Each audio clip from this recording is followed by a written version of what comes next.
नमस्कार, आप देख रहे हैं 4 PM और मैं हूं अभिषेक मिश्रा। देखिए, लोकसभा चुनाव के नतीजों के साथ ही ये साफ हो गया था कि देश में प्रधानमंत्री नरेंद्र मोदी एक बार फिर प्रधानमंत्री बन रहे हैं, यानी नरेंद्र मोदी एक बार फिर प्रधानमंत्री बन रहे हैं। सरकार भी एनडीए की बन रही है, लेकिन ये सरकार संकट में रहेगी और ये सरकार अपनी एक्सपायरी डेट के साथ आई है। यह भी स्पष्ट हो गया था और यह भी स्पष्ट हो गया था कि इस सरकार पर संकट के बादल इसलिए भी छाए रहेंगे क्योंकि यह सरकार बैसाखी वाली सरकार होगी और ऐसे दो वैसाखियों पर टिकी हुई होगी जो कभी भी हट सकती है, जो बैसाखी कभी भी छिन सकती है और बेबैसाखी बीजेपी हो सकती है, नरेंद्र मोदी हो सकते हैं। सरकार पर संकट बढ़ता जा रहा है। ये लोकसभा चुनाव नतीजों के बाद ही स्पष्ट हुआ था, लेकिन अब सरकार पर संकट बढ़ता जा रहा है और दो बैसाखियां हिल रही हैं। चाहे वो नीतीश कुमार की बैसाखी हो या नायडू की बैसाखी हो, चंद्रबाबू नायडू की बैसाखी, ये दोनों बैसाखी हिल रही है। और जिस तरीके से हिल रही है, ऐसा लगता है कि मोदी सरकार पर संकट बढ़ने वाला है और नीतीश कुमार और चंद्रबाबू नायडू मजबूरी में या किसी भी तरह से आने वाले दिनों में मोदी की मुसीबत बढ़ा सकते हैं। समर्थन वापसी का ऐलान कर सकते हैं, इसकी गुंजाइश है। कल ही समर्थन वापस करेंगे, हम ऐसा बिल्कुल नहीं कह रहे हैं, लेकिन मुसीबत किस तरह से बढ़ी है और क्यों मोदी की ये दोनों बैसाखियां हिल रही हैं, चंद्रबाबू नायडू और नीतीश कुमार हिल रहे हैं और छिटकने के आसार हैं बीजेपी से, एनडीए से। ये बात हम इसलिए कर रहे हैं क्योंकि खुद फंसे हुए हैं नीतीश कुमार और चंद्रबाबू नायडू। चंद्रबाबू नायडू और नीतीश कुमार के सामने आने वाले दिनों में शायद कोई दूसरा चारा न बचे अपनी राजनीतिक जमीन को बनाए रखने के लिए। इसके सिवाय कोई दूसरा चारा शायद न बचे नीतीश कुमार और नीतीश कुमार और चंद्रबाबू नायडू के सामने कि वो बीजेपी सरकार से समर्थन वापस ले लें। भाई, जब जमीन ही नहीं रहेगी, सियासी जमीन ही नहीं रहेगी और जिस जमीन पर आप चलकर सियासत कर रहे हैं, जिस जमीन पर आपकी राजनीतिक बुनियाद टिकी हुई है, वो जमीन ही नहीं रहेगी तो राजनीति कहां से करेंगे? क्या है मामला, वो हम आपको बताते हैं।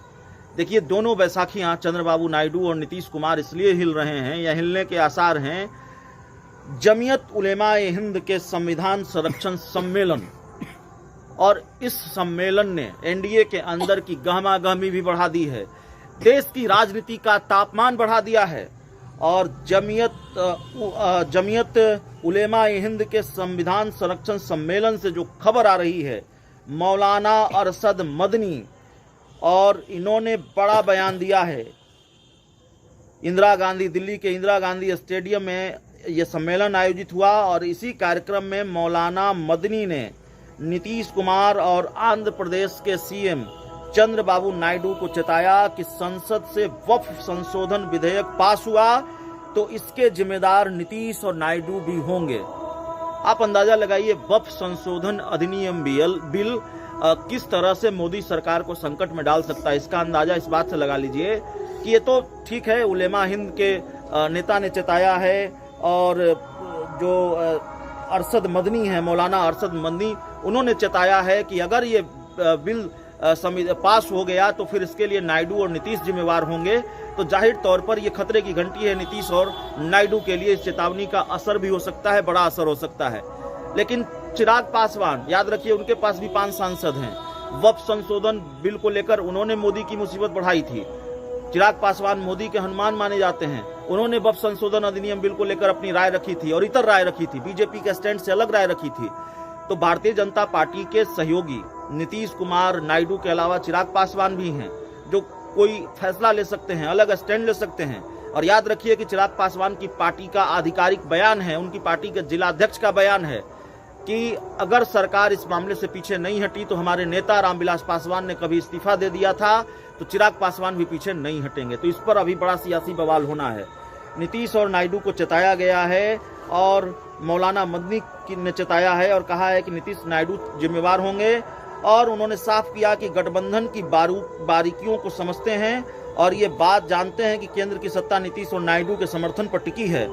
मदनी, जिन्होंने दिसंबर से पहले आंध्र प्रदेश में 5 लाख मुस्लिमों को इकट्ठा कर अपनी बात नायडू तक पहुंचानी है, अब 25 नवंबर से संसद का सत्र शुरू होने जा रहा है और उससे पहले ही वक्फ बोर्ड विधेयक को लेकर ज्वाइंट पार्लियामेंट्री कमेटी में घमासान मचा हुआ है। इसको लेकर यह भी घटनाक्रम है कि विपक्षी सांसदों ने लोकसभा स्पीकर से मिलकर जेपीसी चेयरमैन से शिकायत की और उन पर पक्षपात के आरोप लगाए। वक्फ संशोधन अधिनियम बिल पेश होता है, नहीं होता है, कब पेश होता है, याद रखिए सियासी बवाल तय है।